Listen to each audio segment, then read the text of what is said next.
Bonjour à tous, ravi de vous retrouver pour le Cœur d'Actu numéro 137, votre rendez-vous live au cœur du territoire. Aujourd'hui, nous allons donc vous parler des frigos solidaires, une initiative lancée par la communauté d'agglomération La Riviera du Levant. Une démarche éco-responsable qui cible spécifiquement les commerçants, restaurateurs et associations locales. Pour en savoir plus, restez avec nous. Nous allons accueillir notre première invitée qui est Nanouchka Louis, 10e vice-présidente de la CAL et de la commission transition énergétique et écologique. Bonjour Madame Louis. Bonjour. Vous allez bien? Très bien, et vous? Super. Alors dites-nous, donc comme je l'ai annoncé, on va parler des frigos solidaires. Oui.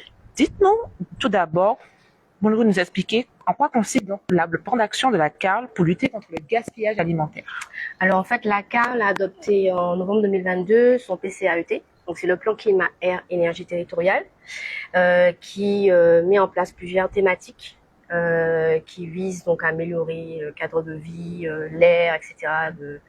de notre territoire. D'accord. Et justement, dans l'article 14C en fait de ce PCAET, on a mis en place cette action de gaspillage contre alimentaire. D'accord. Donc l'objectif justement, puisqu'on s'est rendu compte que de manière au niveau des statistiques, on va dire, Oui. que l'alimentaire, Oui. c'est lui qui produit le plus de déchets, on va dire, et donc du coup qui augmente notre impact carbone. Donc l'objectif c'est de réduire notre impact carbone à ce niveau-là. Et c'est vrai que le fait de réduire les pertes, on agit indirectement sur la production. Alors, il y a plusieurs niveaux. On peut agir quand on veut réduire notre impact sur tout ce qui est production, tout ce qui est agricole, tout ce qui est agro-transformation, tout ce qui est distribution et consommation.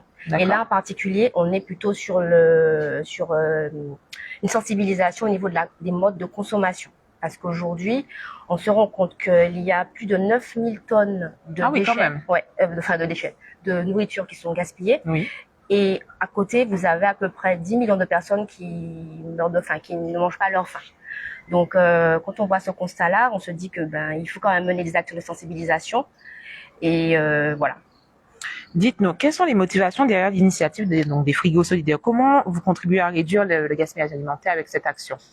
Alors, on dit qu'il n'y a pas vraiment de petite action dans le domaine de l'environnement. Donc, chacun essaie de porter sa contribution. Oui. Il faut savoir que nous, on veut vraiment lutter contre l'air, pardon, excusez-moi. On veut améliorer la qualité de l'air, la qualité du sol, la qualité des eaux aussi, puisque c'est indirectement lié. Et donc, on a pensé justement à mettre en place cette action parce que ça va venir en complémentarité de ce qui peut se faire sur les territoires communaux. Alors, parce qu'aujourd'hui, la question de gaspillage alimentaire n'est pas uniquement l'apanage, on va dire, de questions sociales, c'est-à-dire que voilà, je n'ai pas les moyens de me payer, donc c'est pas ça du tout. C'est-à-dire qu'aujourd'hui, on parle du concept que il y a, par exemple, les épiceries solidaires, mais à côté, peu importe le niveau qu'on est, on a la possibilité d'accéder donc gratuitement à des produits qui sont mis, alors bien entendu dans des conditions qui sont bien cadrées. Oui. Alors c'est une expérimentation qui a été faite en France et qui fonctionne dans plusieurs territoires, à Paris, à Lille, etc. Et d'ailleurs, sur le premier territoire, on sent même premier territoire à accueillir justement les frigos. Non, pas du tout. Non, ça fonctionne déjà. Ça fonctionne déjà en métropole. D'ailleurs, c'est quand j'étais en déplacement à Strasbourg que j'ai vu cette initiative intéressant. Et ce sont des frigos que vous mettez en fait à disposition des commerçants, à disposition des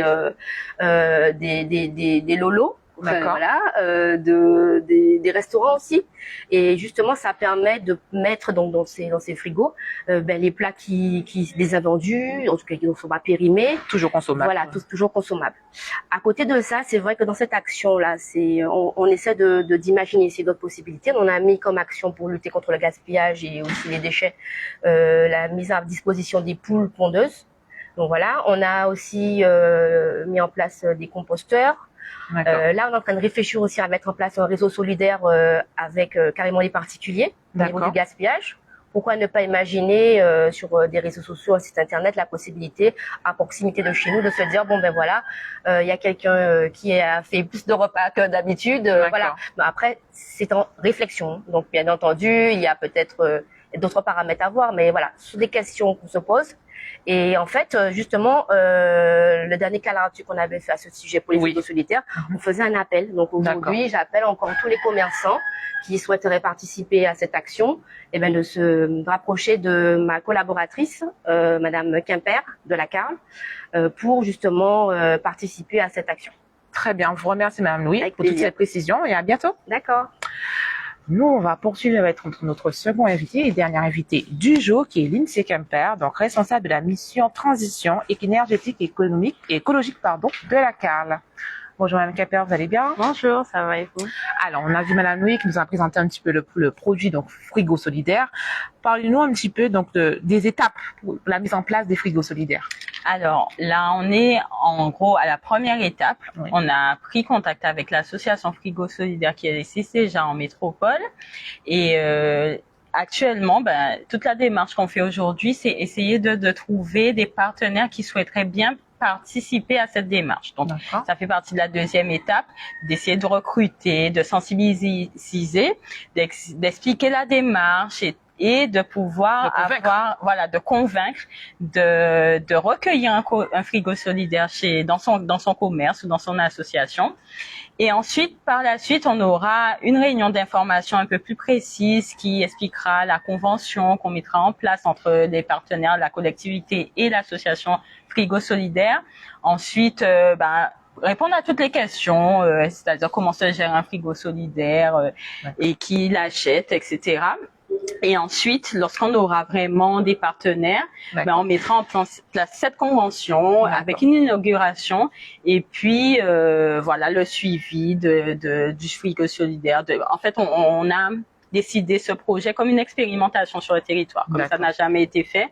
Donc, on veut vraiment être pédagogique et accompagner les acteurs qui voudraient bien se lancer là-dedans. D'accord. Et pour ceux qui sont intéressés, comment ça va se passer la collaboration donc avec les commerçants, les associations pour mettre en œuvre ce projet? Comment ça se passe? Alors, premièrement, du coup, le frigo solidaire, c'est quelque chose que l'on doit acheter. D'accord. C'est un petit réfrigérateur qui est dans chaque commerçant doit acheter. Non, du coup, ce sera la CARL qui prendra en charge l'achat du frigo. D'accord. Et donc, on mettra à disposition ces frigos aux personnes qui voudront bien s'engager dans la démarche. Et du coup, la collectivité prend en charge l'achat. Par contre, le commerçant aura à faire la gestion du frigo, regarder justement ce qui est périmé, l'enlever du frigo, etc.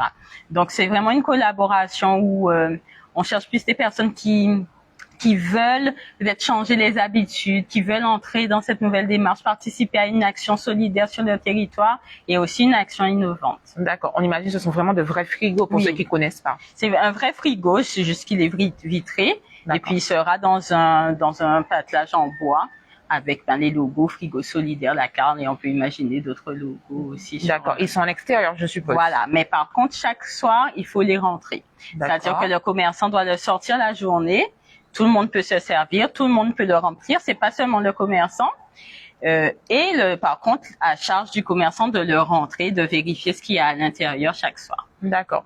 Pour convaincre un peu ceux qui nous regardent, quels sont les avantages pour les acteurs locaux de s'engager dans la réduction du gaspillage alimentaire? Je pense que c'est un avantage quasi personnel, c'est un engagement de vouloir promouvoir son territoire, de vouloir peut-être rentrer dans une démarche éco-responsable, de pouvoir vraiment aller plus loin en fait sur notre territoire et être peut-être les pionniers en Guadeloupe. Tout à fait, puisqu'on est d'accord que c'est le seul, en tout cas, en Guadeloupe. La première action en Guadeloupe des frigos solidaires. Oui, première action. D'accord. Et j'ai entendu que vous avez aussi des poules. Oui. Voilà, qui seront bientôt disponibles apparemment. Oui, dès ce week-end. Donc, il reste plus beaucoup de temps pour s'inscrire. Donc, voilà. On a jusqu'au 29 septembre, si je me souviens. C'est demain, oui. D'accord, super.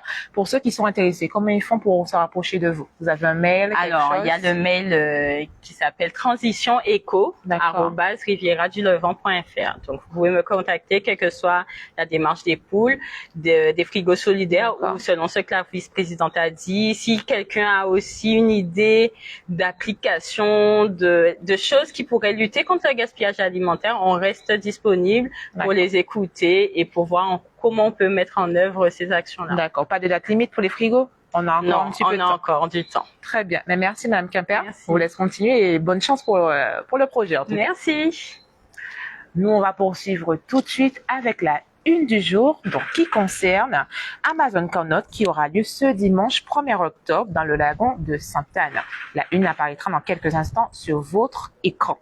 Venez vivre votre plus belle aventure nautique pour la lutte contre le cancer lors de relais de voile traditionnel dans le lagon de Sainte-Anne ce dimanche 1er octobre. Une démarche initiée par les Amazones et la NASA pour découvrir la voile traditionnelle au plus grand nombre de femmes et participer à la sensibilisation contre le cancer du sein et féminiser la pratique de la voile traditionnelle en Guadeloupe. C'est tout pour la une du jour. On passe à l'agenda qui concerne bien entendu le bus France Service. Vous souhaitez de l'aide dans vos démarches, les agents du bus France Service vous accueillent et vous accompagnent dans vos démarches. Donc, ce sera le prochain rendez-vous. Excusez-moi, ce sera pas aujourd'hui puisque, bien entendu, c'est fini. C'était jusqu'à 13h, donc à Gissac, à Sainte-Anne.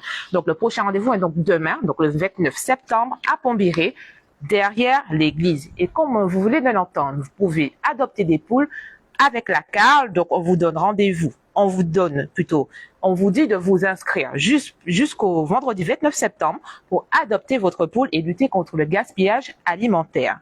Donc voilà, c'est tout pour l'agenda du jour. On vous laisse et on vous dit à très bientôt pour un nouveau Carl Actu. Bye bye.